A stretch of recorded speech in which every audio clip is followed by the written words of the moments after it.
life has been crazy. Just wanna be okay. How can I pick up the pieces when everything breaks with every day? I'm getting older, I feel the weight upon my shoulders. I'm strong enough, I'll rise above. It's all gonna be okay. If I can be anything, I think I'm gonna be me. I know I gotta be me. Nowhere else I wanna go, no one else I'd rather be. I think I'm gonna be me. I think I'm gonna be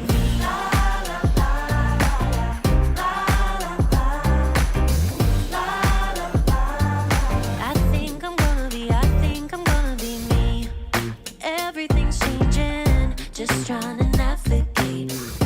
Oh, I keep on believing I'm gonna find my way with every day. I'm getting older, I feel the weight upon my shoulders. I'm strong enough, I'll rise above. It's all gonna be okay. If I can be anything, I think I'm gonna be me. I know I gotta be me. Nowhere else I wanna go, no one else I'd rather be. I think I'm gonna be me. I'm gonna be me.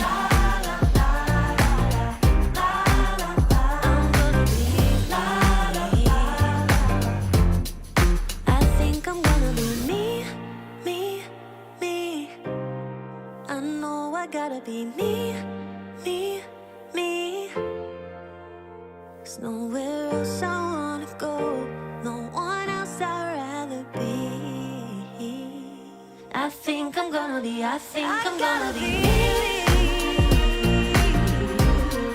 I know I gotta be me, me, me. There's nowhere else I wanna go, no one else I'd rather be. I think I'm gonna be me.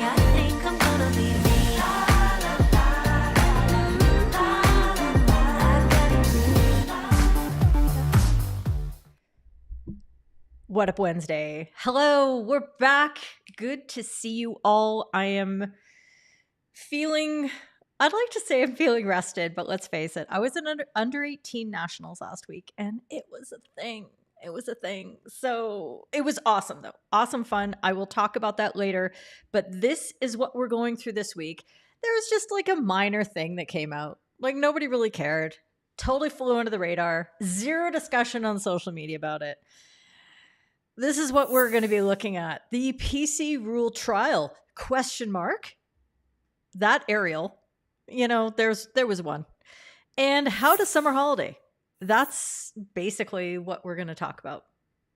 I hope you guys have been good. I've missed you all. It's been really weird to be off. So yeah, just the 3 topics today. And basically we're going to talk the whole time about the first topic and then see what happens for the rest. You know how it's going to go. Yes, thank you very much. I am trying some things out to help with my migraine issues. It seems that this show is like really, really intense for me. So I'm going to try to do this I got a few experiments to conduct. I'm just saying. It's good to have you. And I want to give a welcome to, I believe, a new friend, Rakesh. Very warm welcome. And a DJ air horn for you, sir. I'm glad you're here. And let's see. I've seen Mr. Selwood's here. It's a holiday. There you go. Good to see everybody. Are we rested or rusted? I don't have a chance to ever get rusty. It's just non-stop.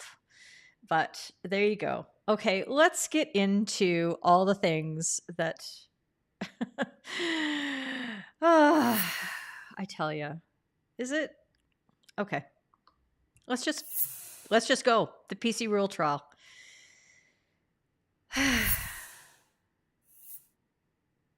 Okay, I'm going to talk about my feelings a little bit about a few things on this here topic. And I want to preface all of this with the fact that I feel like there's an essential piece of information that we're all missing, which is actual injury rates from penalty corners. So I'm not sure exactly how dangerous penalty corners are. I know what my lifetime experience has been.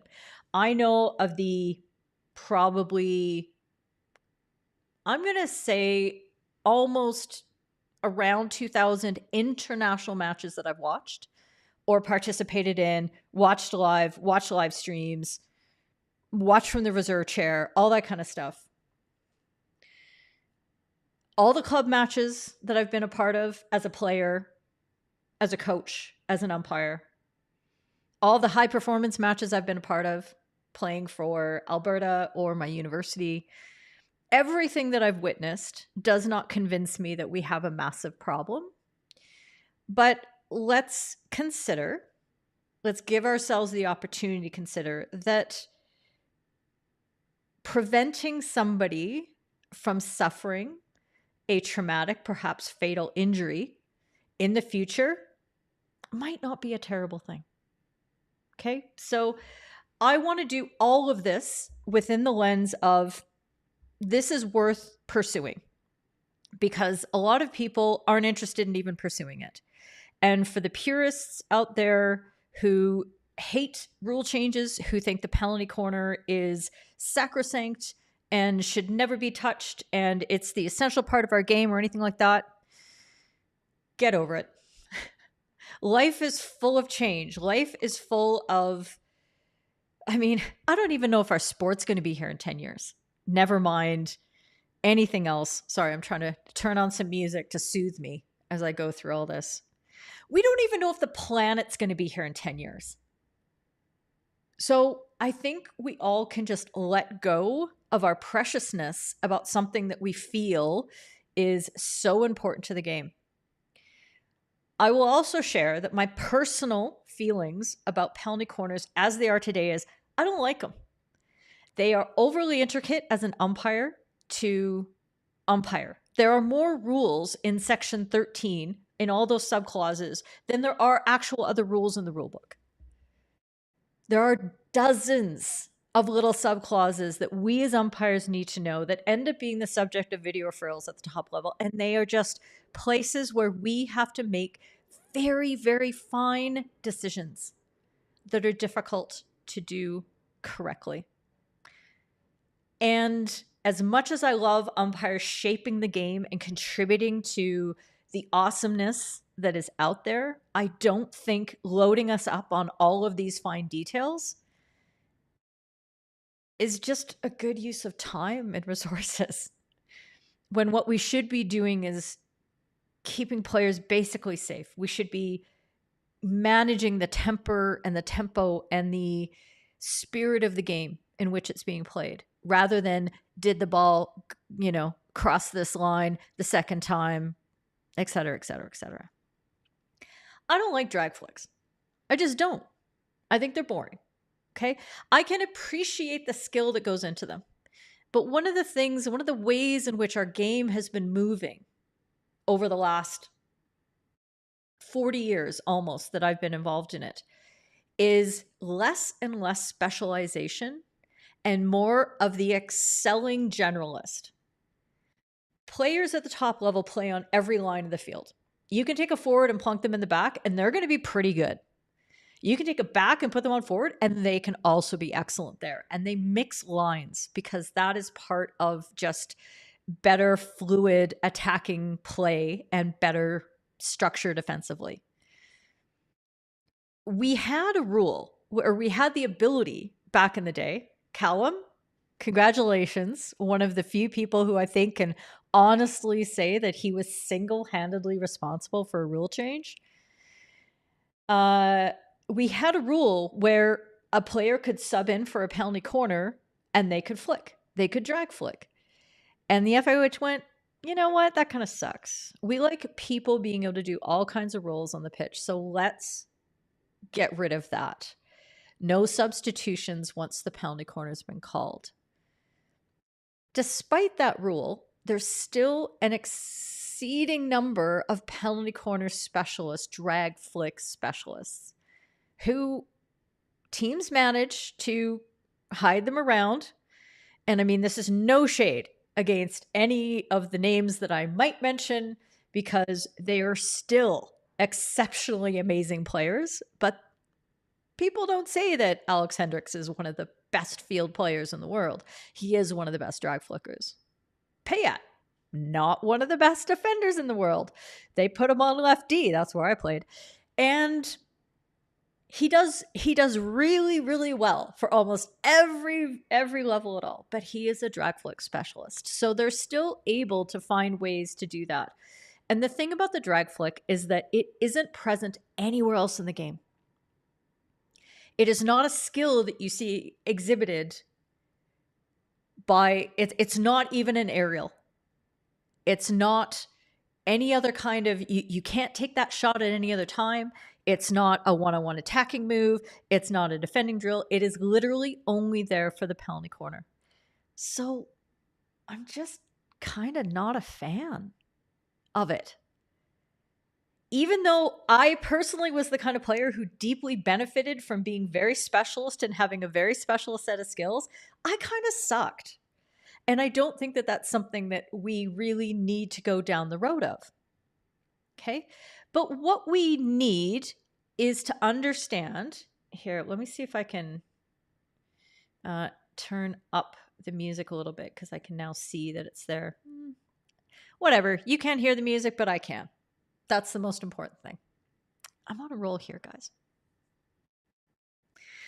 And now I've lost my train of thought. But with all those things in mind, where we are is in a position where this is a valid discussion to have.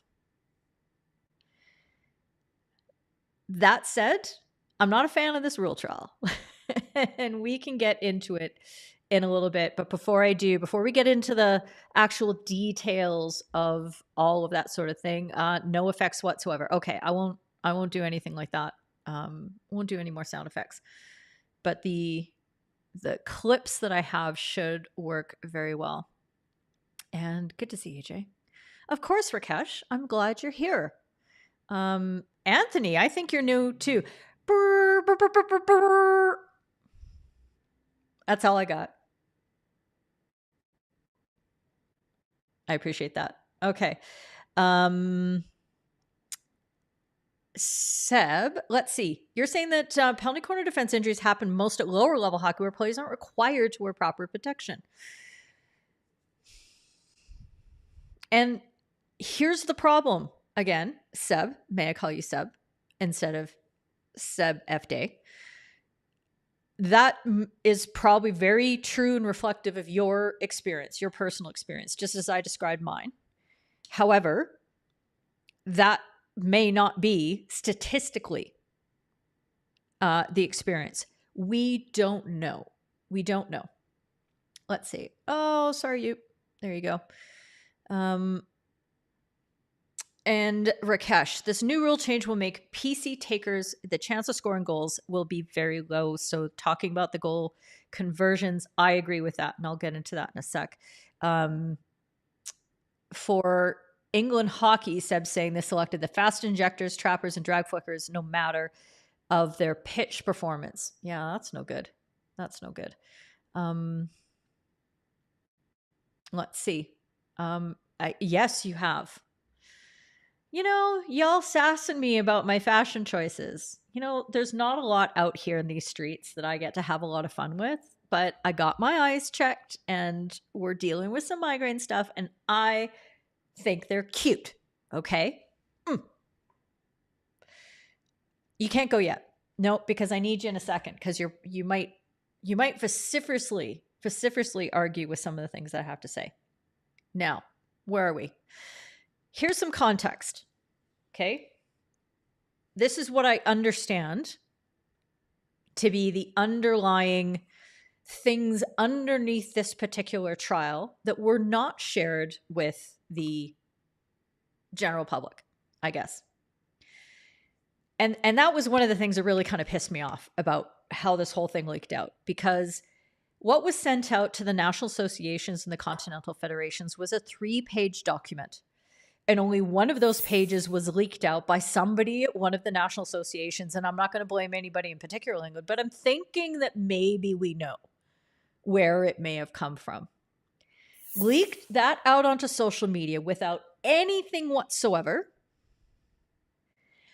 And I'm going to first say the FIH bears a little bit of responsibility with this, because they should not have released just a trial without all of the other contextual information that might have been leaked to me later. But I also think whoever leaked that, you're kind of an asshole, because the resulting reaction was vociferous. It was confused. It took everything that the hockey public had and just lit a match and threw it on a gasoline fire. And just like my gif on Twitter, Mary J. Blige is walking away from explosion behind her like a boss.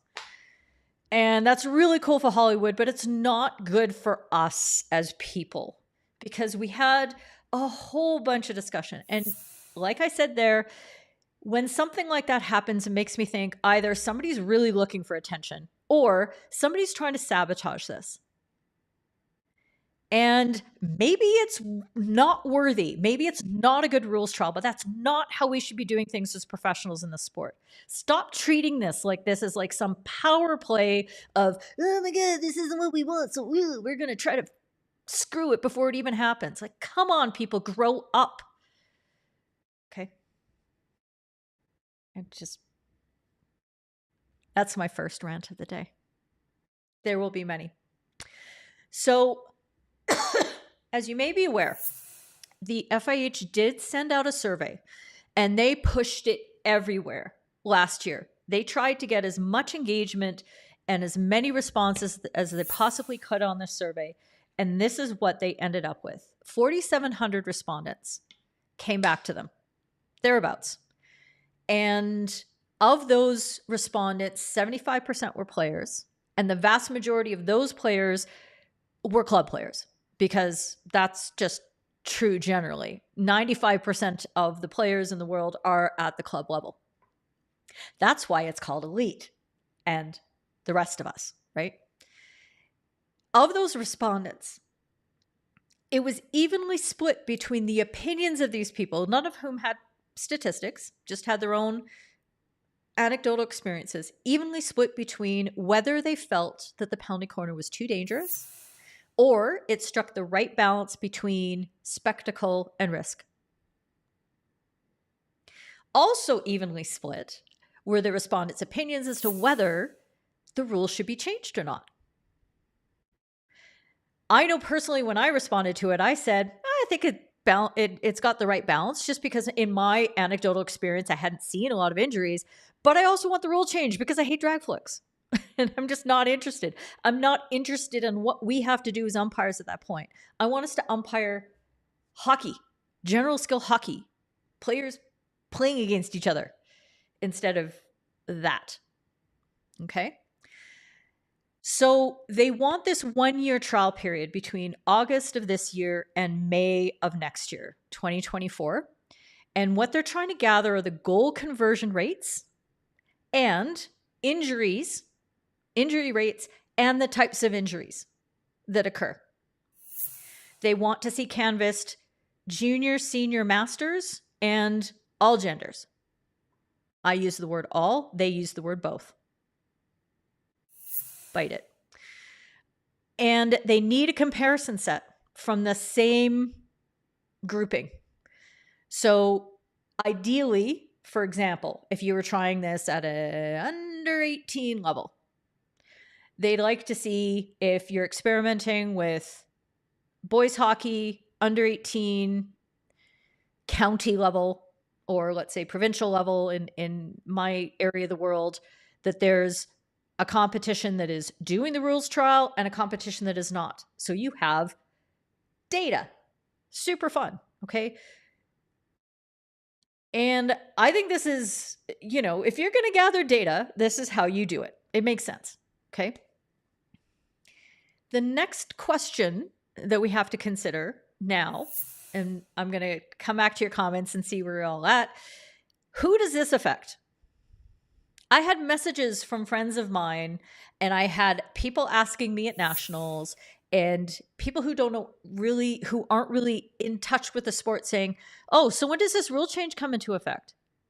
And I'm like, it doesn't. This is not a rule change.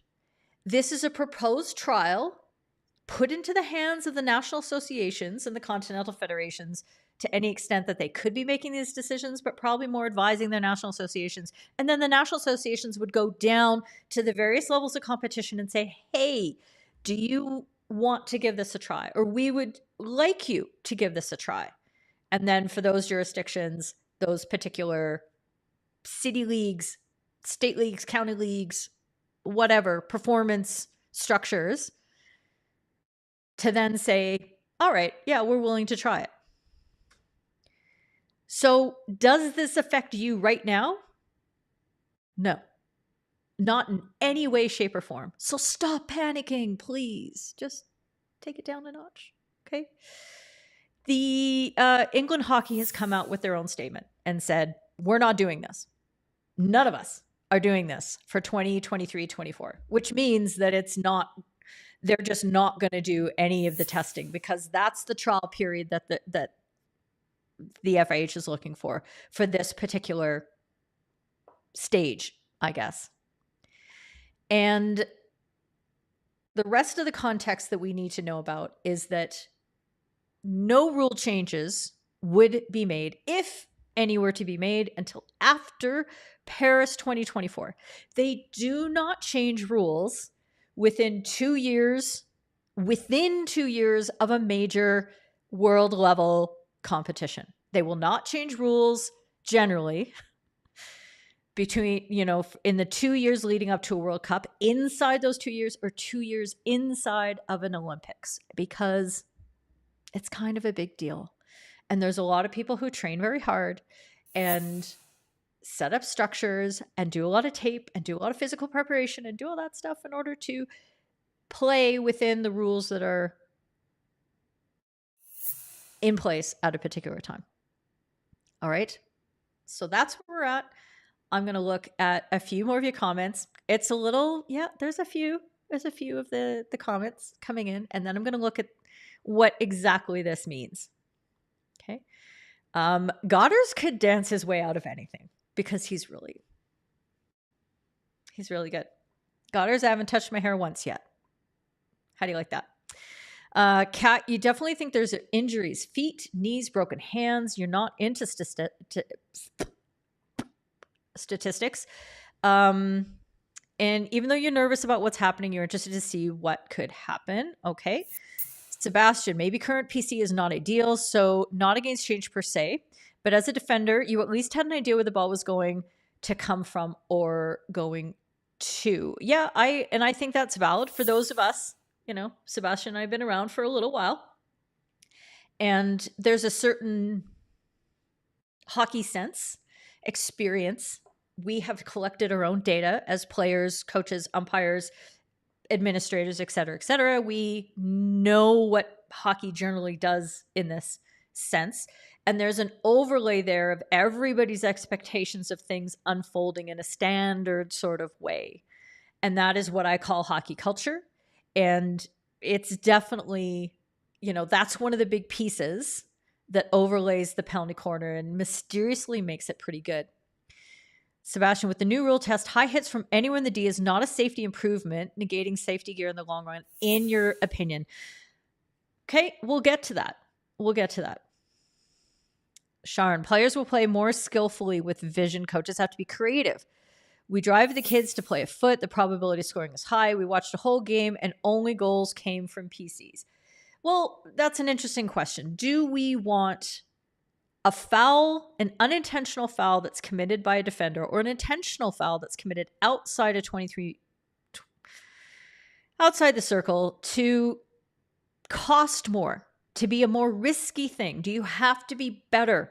Because I feel that there's a good reason why penalty corners exist, why there's a set piece in which attackers have an advantage over just a free play situation where they are more likely to score. because we want there to be a higher penalty for lack of skill inside close to the goal in order to help produce attacking hockey. I think that's a good policy reason. I like that. Do I like the actual penalty corner that results from it? No, but that's why we're looking at things, right? So good points there, Sean. The irony is, says Mike McCartney, before significant defensive protective equipment, defenders were more cautious on the number one running lines, so seem to have less major collisions and injuries, but you don't have stats. Yeah. This is the thing. Everybody likes to talk about the penalty corner equipment and how important it is for safety. And I don't know how many times we have to say this, that in other sports, which are very big on protective equipment, like NHL ice hockey in general in my area of the world, American football, where protective equipment is prolific. It has been evolving and has been getting better and better over the years, such that actually injury rates have increased. Riddle me this. How is that possible? It's because when players feel that they're more safe, they will take more risks.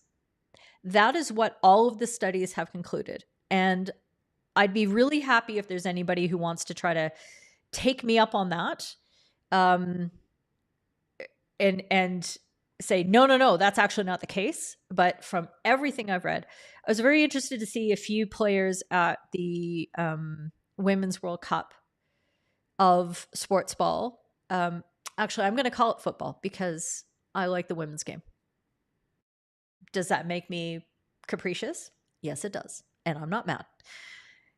That they're wearing concussion collars, which apparently help. So what is a player who's wearing a concussion collar going to do? Take more headers. Sebastian says the KNHB is doing a trial in under 10s. That has got to be like the least likely place where that needs to happen or is going to give you good data. I think that's hilarious. That's a bit of a middle finger to the whole trial, as far as I'm concerned. I read the article that was posted in the Discord, Sebastian, and I didn't see that in the translation. And I had heard it somewhere, but I know you won't lie to me, so that makes sense. Yeah, it's not going to affect you, David. This is going to be one of the most esoteric episodes. So if you decide that you want to go for lunch, I'm totally not going to be mad. But this community, let me tell you, is up in arms. So very serious. Hi, Carrot. Nice to meet you. You also don't like drag flicks, so you're open to see the change, and it'll open up the play more. It'll give strikers that extra second or two to line up a great shot. Not so sure of safety. Okay, well, we'll get into that. Oh, everybody, Ernst is here. Ernst says there's only two reasons for any rule change. The current situation is too dangerous. Second, the new rule provides added value. And this proposed trial meets neither reason. Now, Ernst, I don't know, you probably jumped in a little bit late. And the fact that we don't have the statistics, we don't even know how many players are playing worldwide. Like, we have no idea.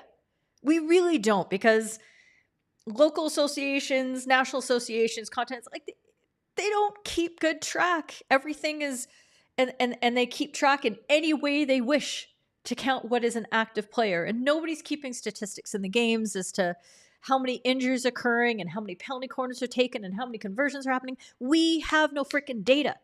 So this is a moot point.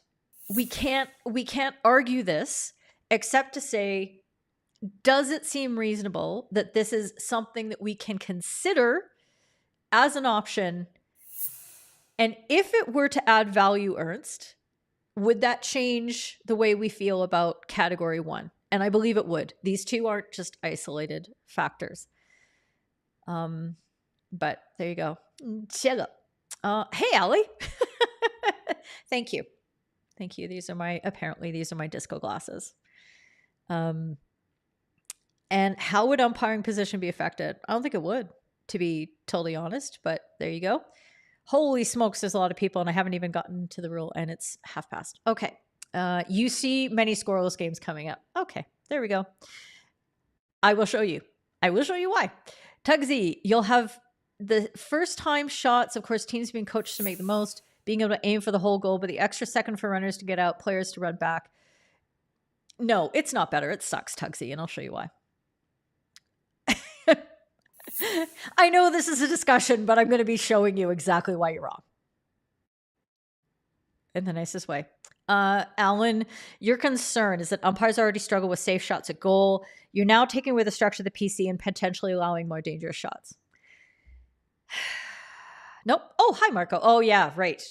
Carrot avatar. Gotcha. I know, it's nice to have you. There you go, Sebastian. There you go, talking about cyclists in the Netherlands not wearing helmets, and they have fewer injuries. Although I've heard that there's a push to make cyclists in the Netherlands wearing, I'm going to have a very strong dose of Monte here, to wearing helmets. Oh, there you go. Purdy, it's good to see you. But this is going to be one of those slow episodes. I've been trying to speed them up just for you. Just for you.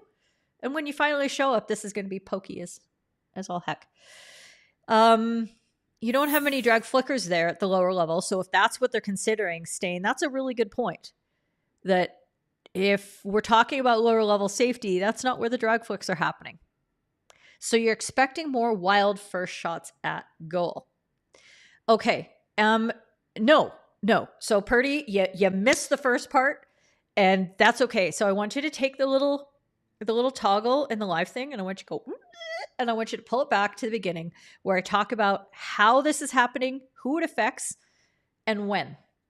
Because I don't want to bore everybody else. And you mainly do low. Well, so do I. I mainly do low level matches. Okay. Let me take you back in time. Not as far back as when these glasses were cute, but back to a time in 2017 when, let's see. Okay. I don't even think that part's important. So I'm just going to not talk about that because you all know what the rule trial is asking for, that the ball is going to exit the 5 meter dash. Fine. The ball is going to exit the 5 meter dash. And once it does so, it doesn't have to be a first shot, does not have to cross the goal line at any particular height. Okay? That's what we know. And as you can see, this is page 2 of the memo that didn't get out because whoever decided to leak it only did page 1, although it's not really important. But you can see there are fewer rules, but this is the important one. I should change this color here because that's not going to show up very well. Okay, these two, it's K and M here. Is that showing up? Excellent. I'm going to make it really big, even though it's going to cut me off. That a goal can't be scored until the ball travels 5 meters outside the dash, and shots at goal are permitted to raise the ball. I didn't know shots could raise the ball.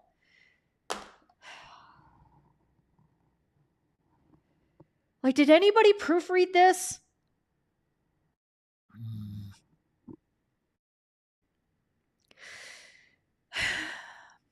Shots are permitted to be raised to any height, but they can't be dangerous. Okay? That's basically what it says. Now, back in 2017, the EHL decided to conduct an experiment. Many experiments. Goofy experiments, some could argue, where not only did they trial a different point awarding system for different kinds of goals as they were scored. So field goals were awarded 2 points. Penalty corner goals, as we commonly understood, well, as they are, penalty corner goals, 1 point. But a penalty corner, but if you conducted your penalty corner such that it was no longer a penalty corner and the ball left 5 meters outside the circle, it would then become a field goal. Oh, right. Okay, sorry. I'm correcting myself in my head as I'm talking about something I'm going to say in a moment. Give me some grace. I'm tired. And if a penalty stroke was called as a result of field play, that goal would result in 2 points. But if a penalty stroke was called as a result of penalty corner play, it would be 1 point. Okay. Good times. This was weird. But what you had was essentially the same thing that we saw or that we would see in this rules trial. They do. Here's an early attempt twice across the circle, in round 1 of the EHL. Rather than just the one from the penalty corner. Defensive unit uncertain where the ball had gone. This was on day 2 of the competition, and they failed. Okay. Here's Mulheim and Uhlenhorst and Rotterdam. 5 meters outside the circle at all, are they? Or are they? They are, you know. Solkovsky just backing off. Bluff and double bluff and triple bluff because Winford. Okay. Doesn't make any sense. Fail. Solkovsky there. All Hersbruck needs to do is keep that on his forehand. This is the same thing, just replay. Away from goal, step back inside, get a shot down the middle for a tip-in. Here's the final. Outside the circle. Dwyer pulls it back, Leonard shoots! Oh my goodness me! From Dwyer to Leonard. Watch, they've let it go outside the dotted line. The drive in the underarm ball creates the space. Now, Leonard absolutely nails it. He's middled that over the biggest goalkeeper in the world. Over his shoulder. Clean connection. What a shot that is. Okay. Beautiful goal. Now, I went through the 2017-2018 EHL season. I only had a few of the games, so I couldn't comb through and find every time where a team tried the field goal version that would result in 2 points. And it wasn't because of the way that they marked it.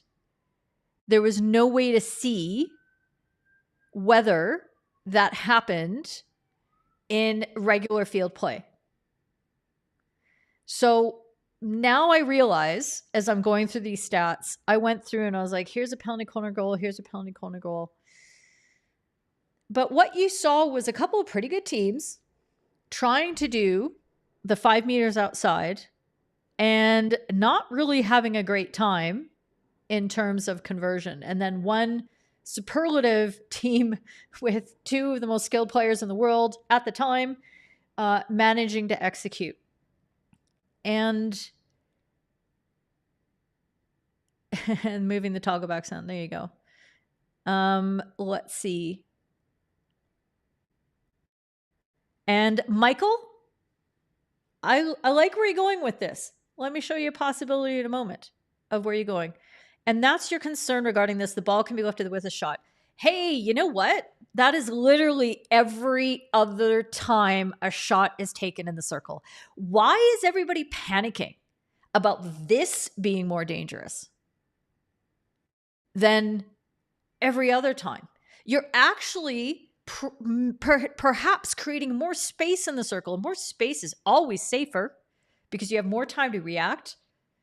You have more lanes through which to hit where you're not going to be hitting other people. Why would this not be a good thing? Why is this suddenly less safe than every other free play attempt that's taken? That doesn't make logical sense to me. That's absolutely crazy.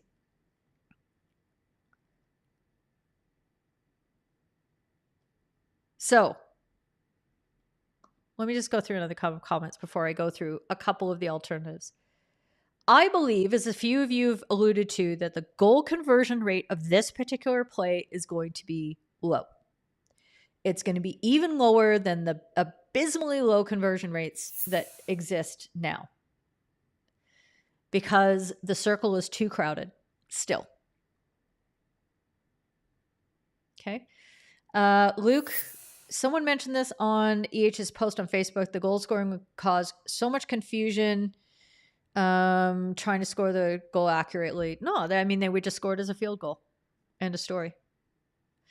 The EHL was protested widely, the experiment, and it was quickly forgotten. This will be the same. I mean, Ernst, I think you're right in terms of what's going to happen with this trial, but I'm trying to work through it in a fulsome way. Okay, like, we don't have to be all like accusing people of closed minds and open minds and all that kind of stuff. It's going to be okay.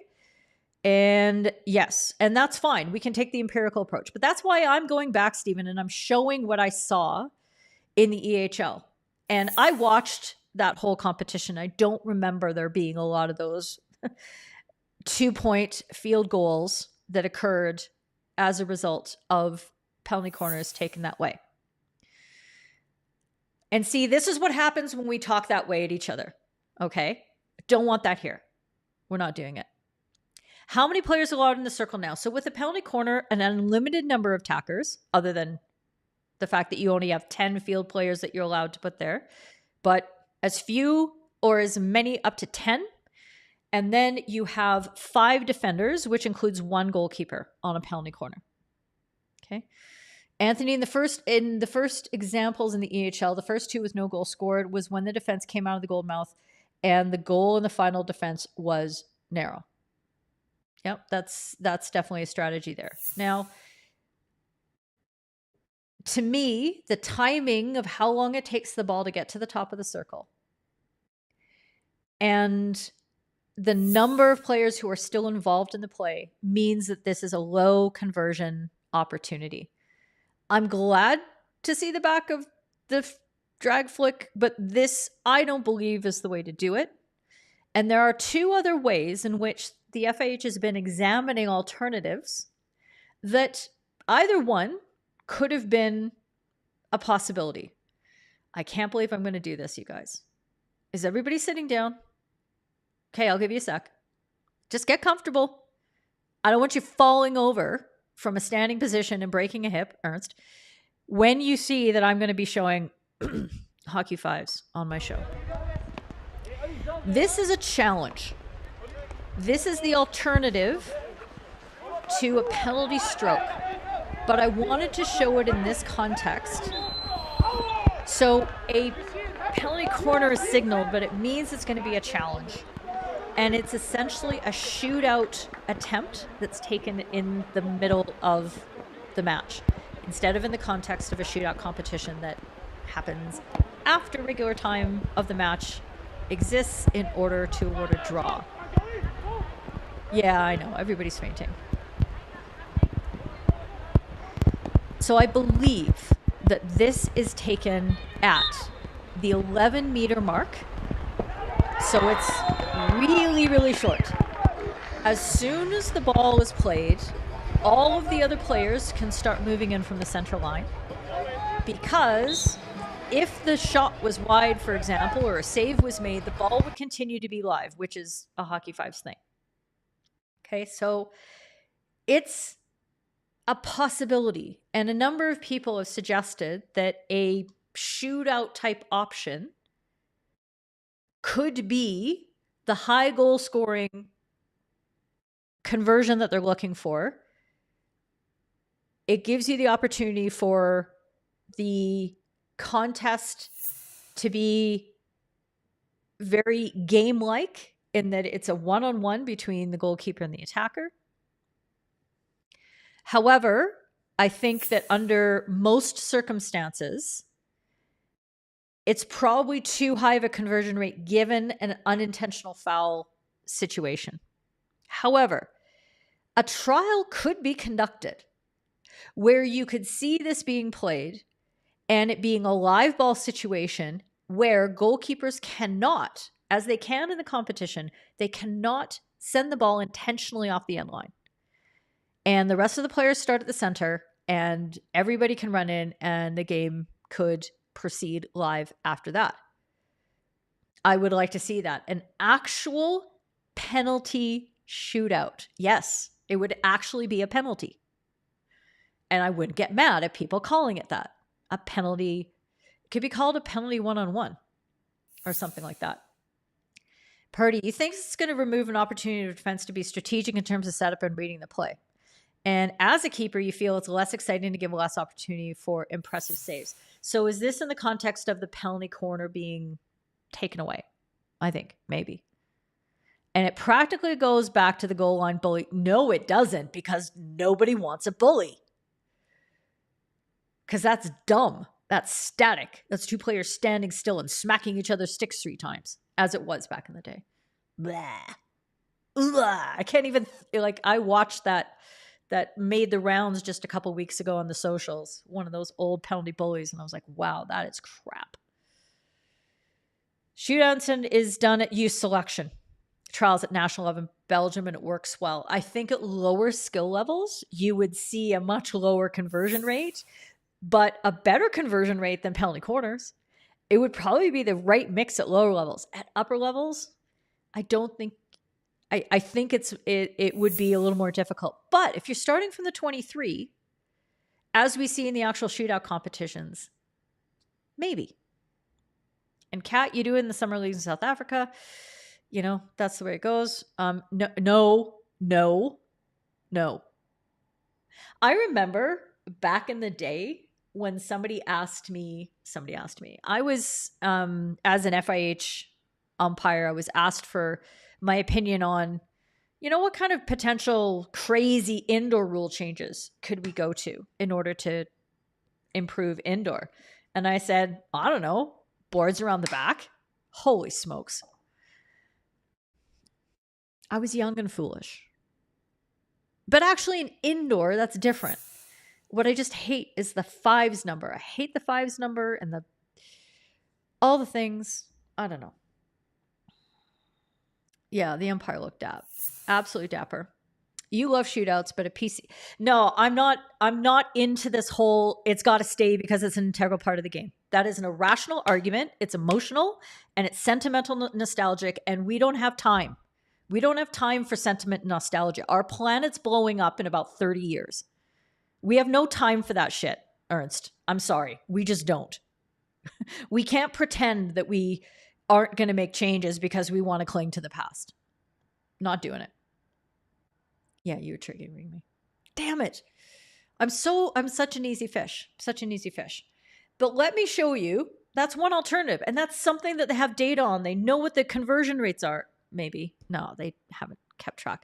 But they have a lot of televised footage of that. They can examine it. They can look at options. They can look at the actual shootout competitions, and they can look at those conversion rates because you actually have the stats on that. You have little checks and you have we can actually see what it is. I mean, Ernst, would you say it's about 50%?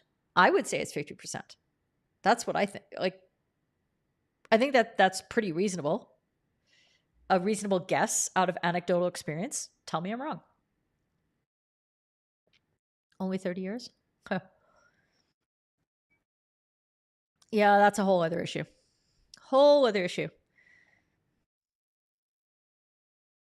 Yeah. But I don't think the PC adds value anyway. So, here's another alternative. Okay. There was a super series a while back in Australia. I think it was Australia. And this is what they did on the penalty corner.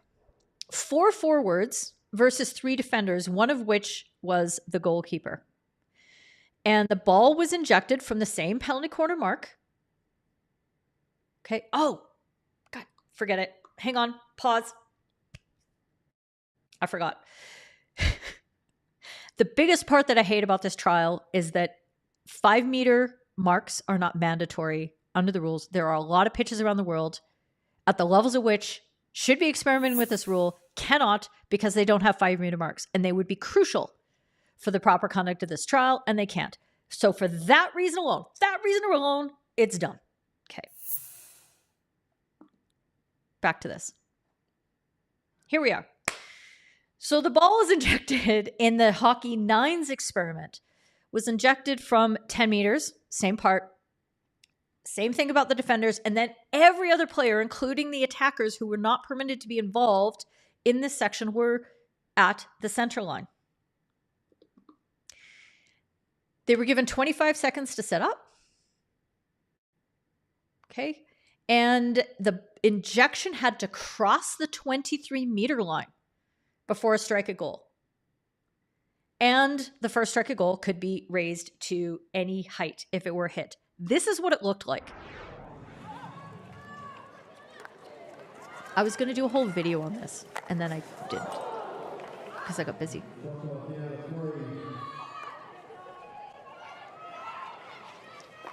Lots of space. Lots of space. And essentially, two potential 2-on-1s.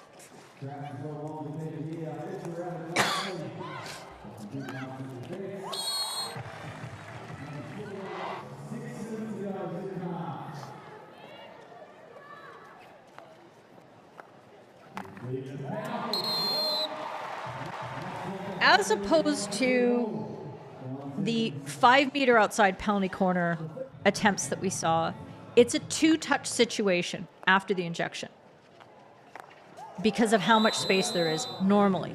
Or successful variations also included a 3rd touch. But because there's so much more space, this was the ratio that they were looking for. Now, I wasn't able to watch all these games. This was way back. This was like 2013 or something like that. So I can't tell you the ratio, but I was able to find a lot more goals being scored this way by top teams than I could in the EHL with the 5-meter outside. Okay, nobody's wearing protective equipment on these penalty corners. They don't have to. It's simple. All you have to do is look for the ball moving outside the 23-meter area, and that can be monitored by the supporting umpire better than the controlling umpire, to be honest.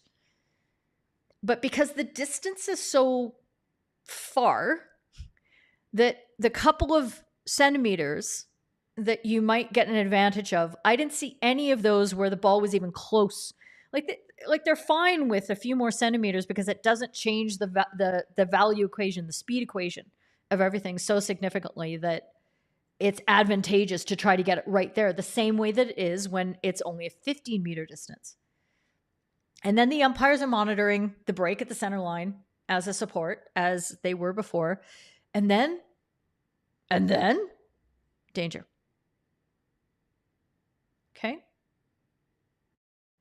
So you're guessing that the shootout conversion rate is below 50%. That's fair too. I'm just sort of estimating. The other part that's difficult is that we don't have a full number of them. Like if everybody's successful, then you only get 3.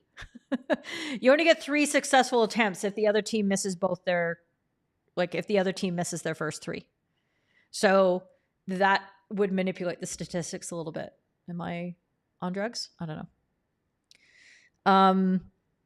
If the change saving injuries is that not losing value rather than adding value, cost of failure rather than prospective gain. And the 4v3 looks like the training drills that you do. Yeah. Yeah, nobody knows. Nobody knows. But if the question is potentially saving somebody's life, saving someone from carrying the burden for the rest of their life, that they accidentally took someone else's life on the sporting pitch, I don't know. We will talk soon, Ernst. Always appreciate it. Well, thank you, Jolt of Cola Evil. There you go. Yeah, I know. Those were the days, weren't they? Okay, so I have to say, I would say to the FAH, friends, did you see that? Did you think maybe? And you can employ that in an 11s context All you have to do is just same numbers and then more people running and no protective equipment, reducing the amount of time. And I believe reducing injuries because you're increasing space in the circle. Hi.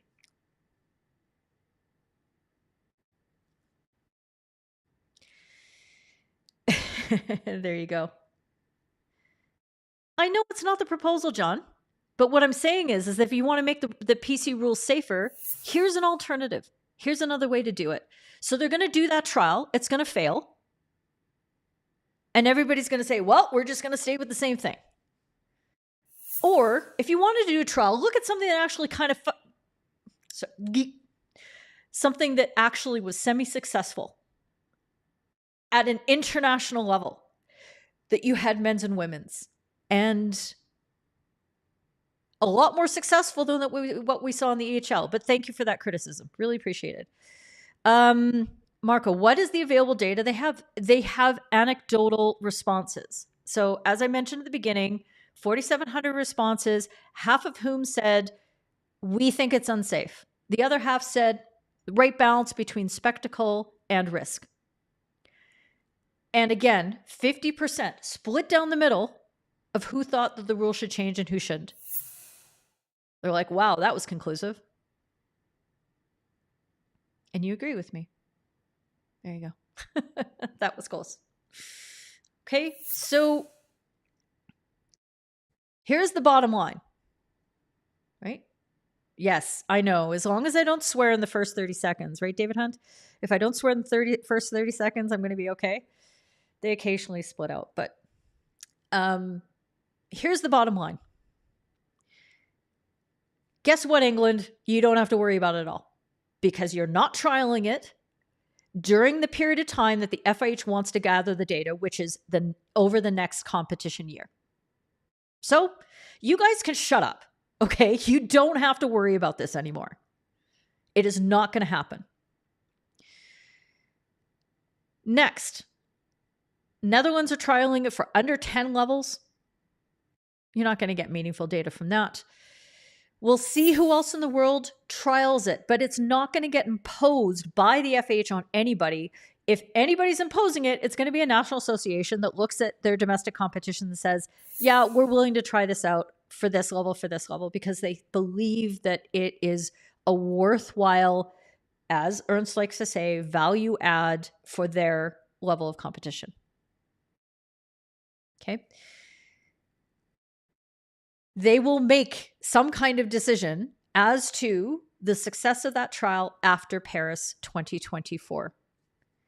And I'm going to bet this property that I'm living in right now that this rule trial, if anybody actually does it to any meaningful extent, will not give them compelling reason to impose this as a rule change in upcoming rule books immediately after Paris. And remember, they'll only have a couple years. Like, they'll have to make it pretty much right after Paris so that they don't impinge on the World Cup rule cycle. So they have very narrow windows in which they can make such a fundamental change to the rule book.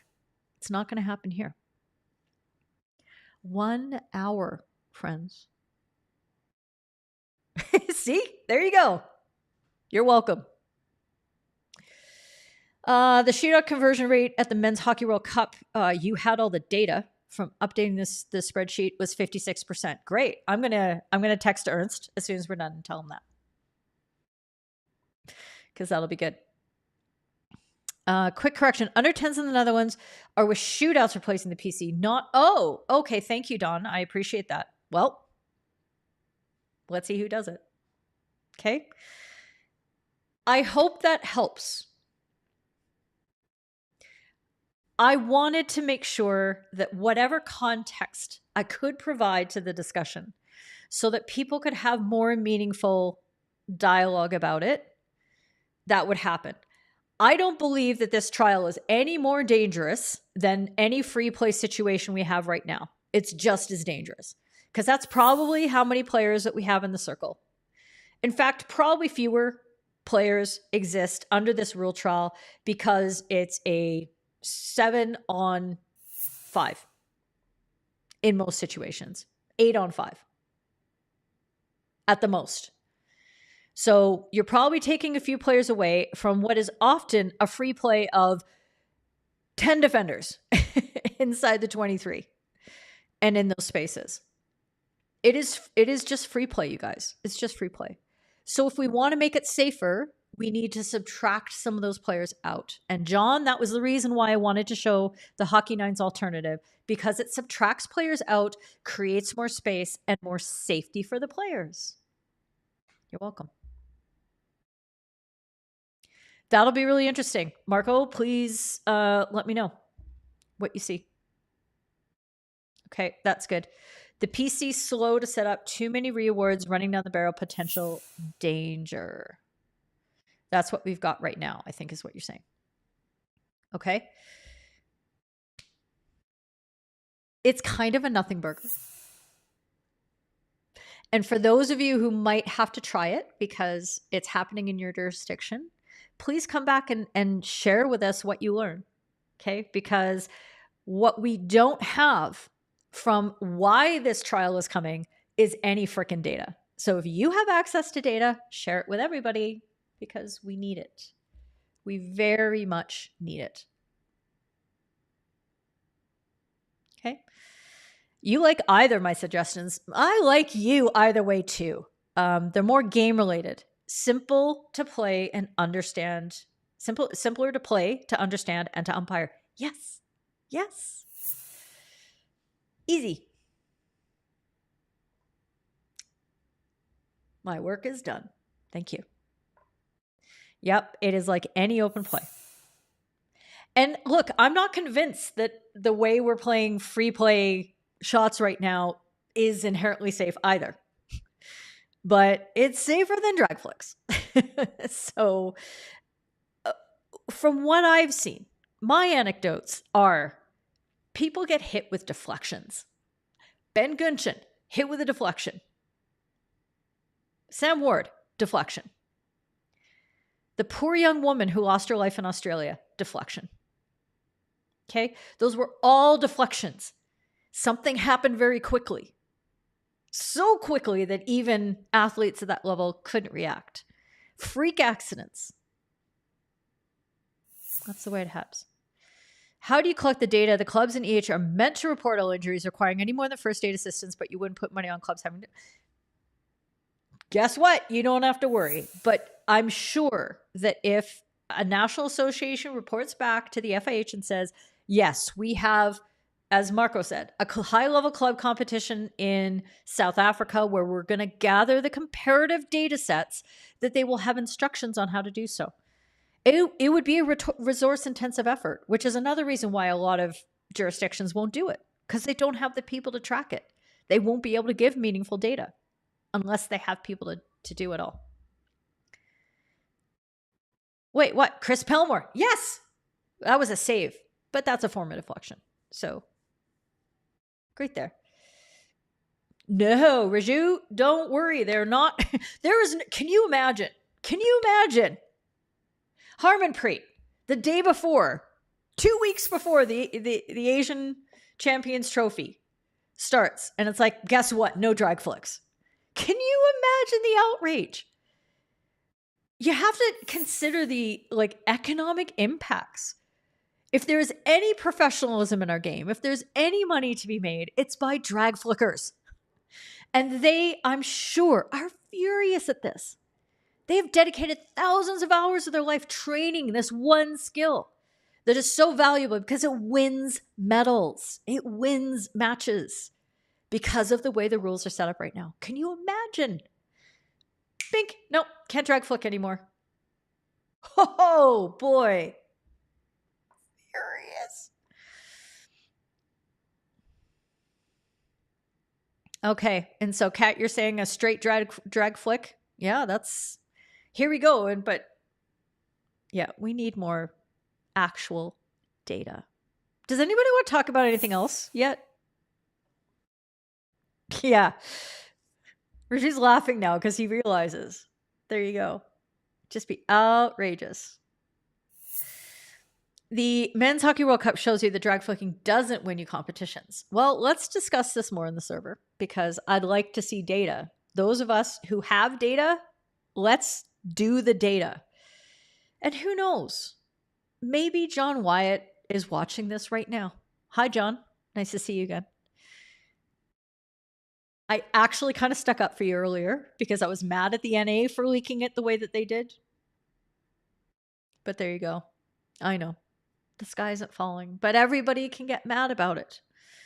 And that's what I really dislike about how this all went down was it just seemed like a way to, not intentionally by the FIH this time, but by whoever leaked it.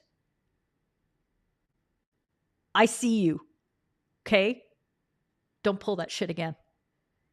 Not cool. Yes, it does. John, it does end drag flicking. You can't drag flick that. You can't drag flick from 20 meters. It's just end of story. Okay. It's in the thread. Excellent.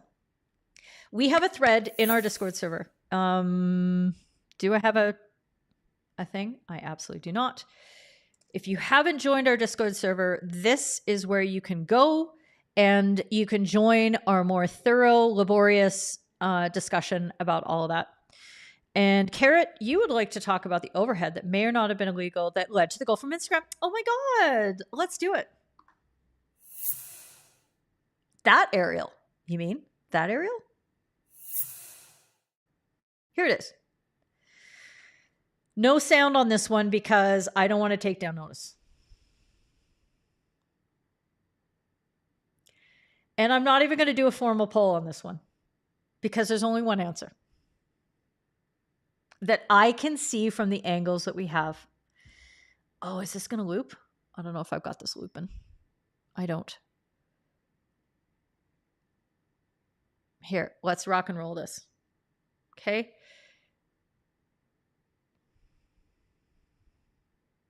So at this point, we are watching from a side-on angle, okay? Traditional broadcast angle.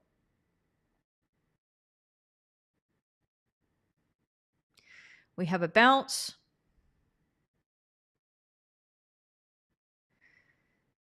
People can ask, is the aerial over after a bounce? And I say all the time, maybe. It depends on whether the ball, after that bounce, that first bounce, that second bounce, maybe even the third bounce, results in the ball still being at a height, speed, trajectory, that it is dangerous for the players to compete for it within a close range of each other. So for me, I think right here, you can see that it's close. And that play is allowed to continue. Please tell me your thoughts very quickly. Right answers only.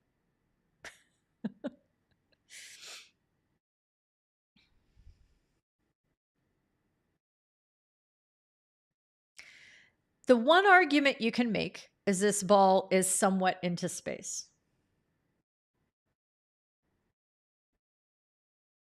You could make that argument. You could succeed.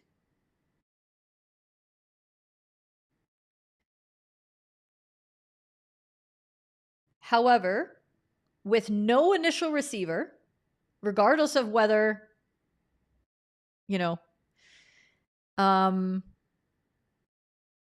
whether it's no initial receiver because there's two players under the ball, there's no initial receiver because they're not under the ball at the moment, but they both arrive at the same moment afterwards in order to contest the ball, but it's still dangerous. This is red ball every day for me. No.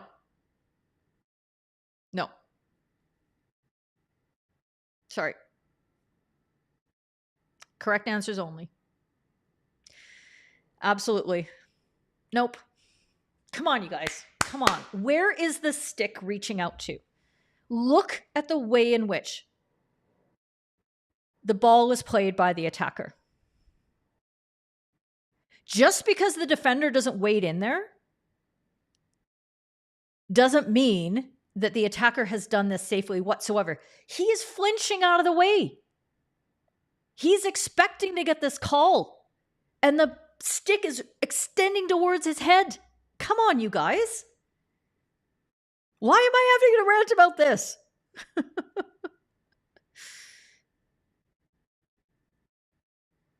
If this was an interception, this would be within playing distance and not safe. If it was an interception.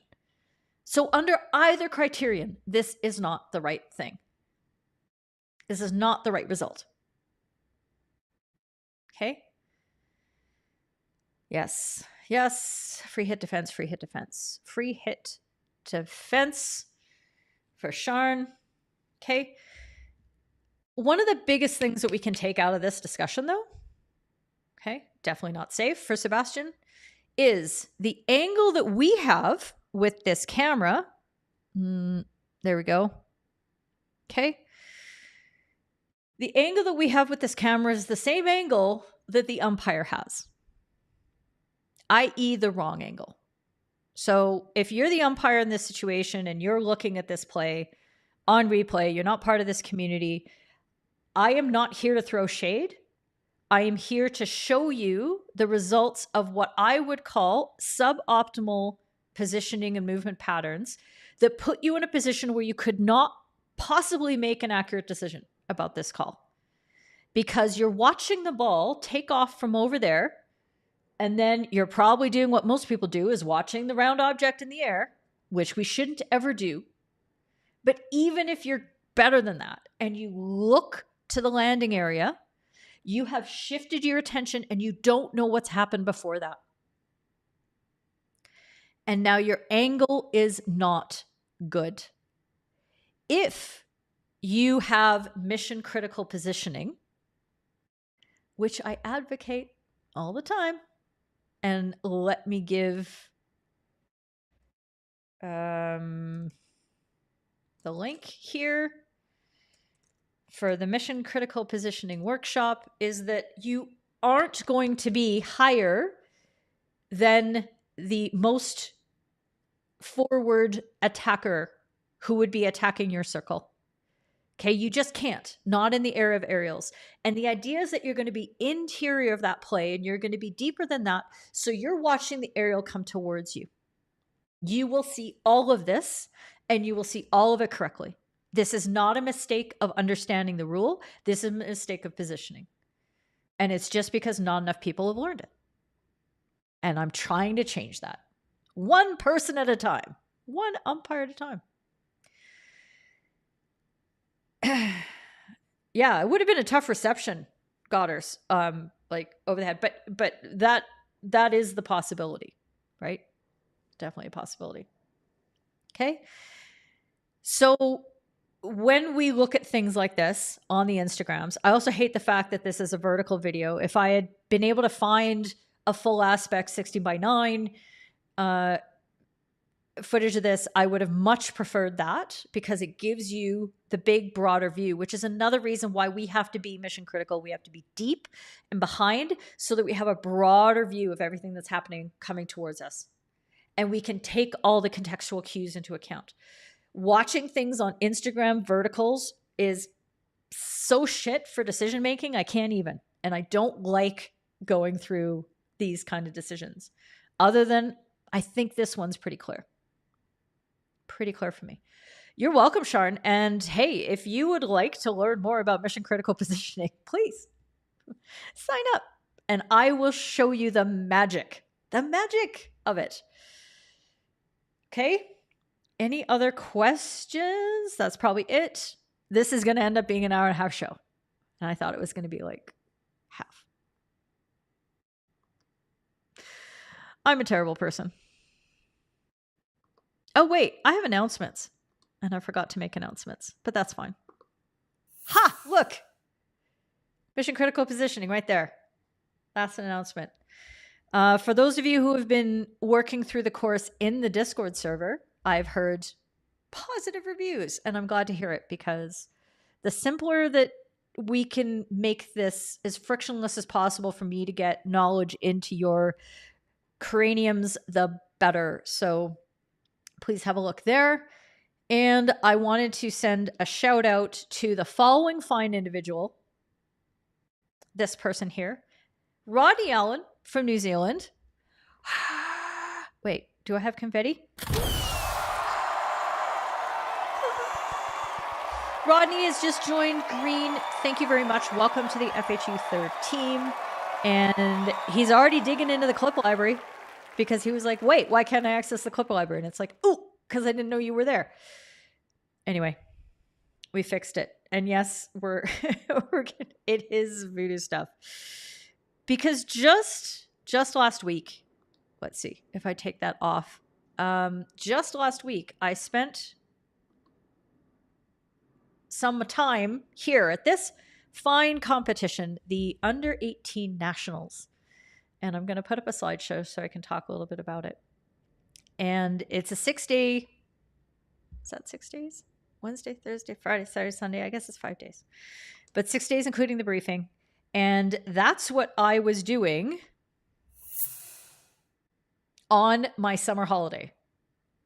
Because when I take a break from hockey, I don't take a break from hockey. Okay, wait. I have to start the slideshow. Okay. Slideshow. Coming right up. So if you have any questions about national tournaments in Canada or umpire managing things right now, like feel free to spit them out. I actually don't have anything really, really planned that I was going to talk about, but I just wanted to share how meaningful it is for me as somebody who presents online.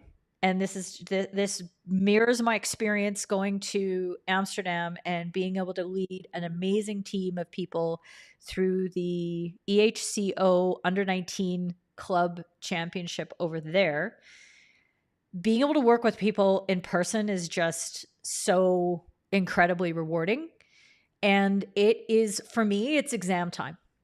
Everything that I talk about when I'm on these live streams and everything I do when we're huddling, when I'm debriefing people on their matches remotely, when I'm responding to questions in Ask FHU, all of that is training for me and an opportunity to stretch my brain and my verbal acuity and all that kind of thing. I really like that picture. So that when I go to a tournament and I'm able to work with people, I am executing on all of the skills that I've learned. And this again was an opportunity, this under 18s, for me to get to hang out with and teach things like mission critical positioning to all these fine umpires, many of whom had never seen it before.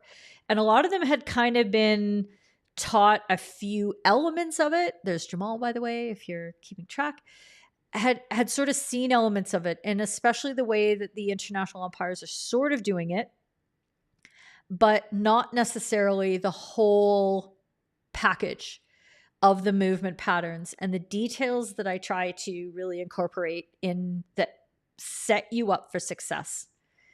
So we need music and Goddard's dancing. I don't know why don't like that picture. Yeah, I don't know why the music isn't coming through, but I'll try to fix it later. And for those of you who have been through it and you've tried it in your matches and you've gotten great results, yeah, that happened with these folks too. It was really, really enjoyable. And I want to thank everybody that was involved. This entire third team group, they worked very, very hard. The conditions were incredibly hot. It was either 37 degrees or it was flooding. That's Lori Hogan, by the way, who's sitting there. I just want you to know because she's my roommate whenever we go to tournaments. 37 degrees Celsius, or we had flooding one morning and the pitch just was unplayable for about 2 hours. And those are tough conditions to umpire in, but some of the matches are available if you go to fieldhockey.ca, which is the Field Hockey Canada website. There was an app. You can sign up for a free account, give them a dummy email address, and it's called VO Live. And some of the matches were available on stream but a lot of them actually didn't quite function. But I still want to shout out Cass and Johnny and Adrian, I believe, and a few other people who are working their butts off to try to make it possible for us to be able to view the footage afterwards.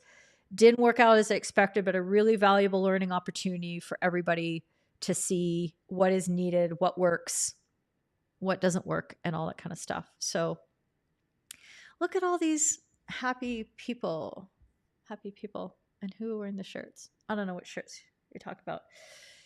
Yeah, don't ask me what was happening in that photo either.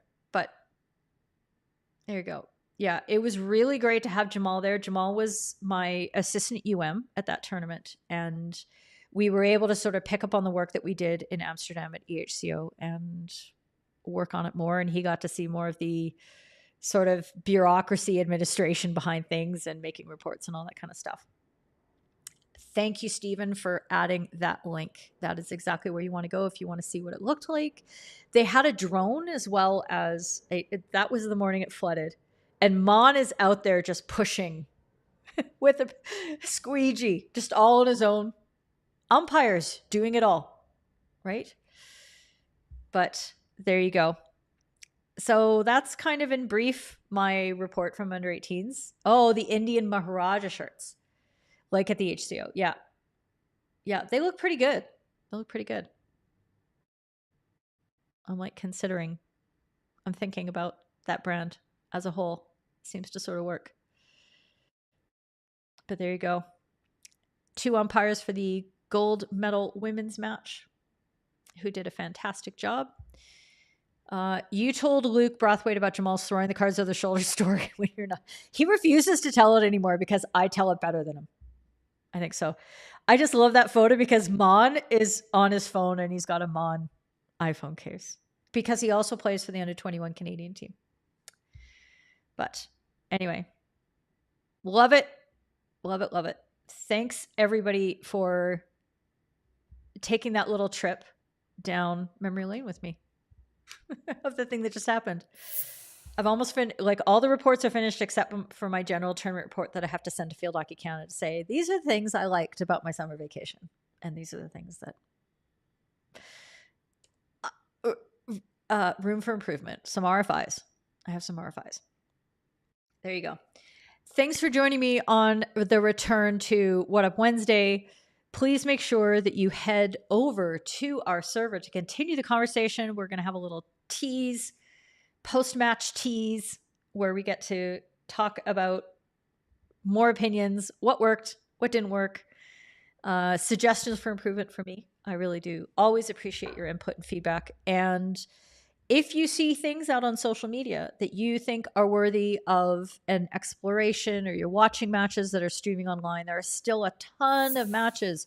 As Raj mentioned earlier, the Asian Champions Trophy is starting, which is always amazing value for watching. It's especially valuable for those of us who don't get to see Asian flavor hockey on a regular basis. Watch it, okay? You need to watch it because it expands your understanding of hockey in general.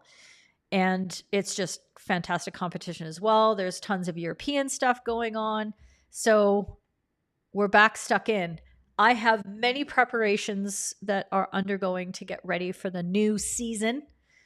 For those of you who are in the European areas, for those of you who are in Australia, New Zealand, you're going to be wrapping up your outdoor.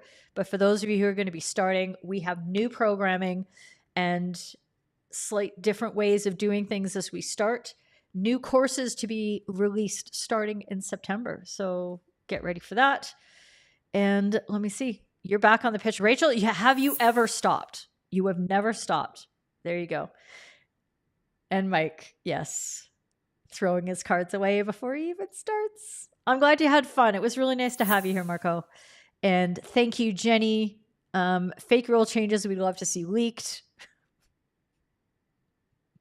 It just makes me so mad.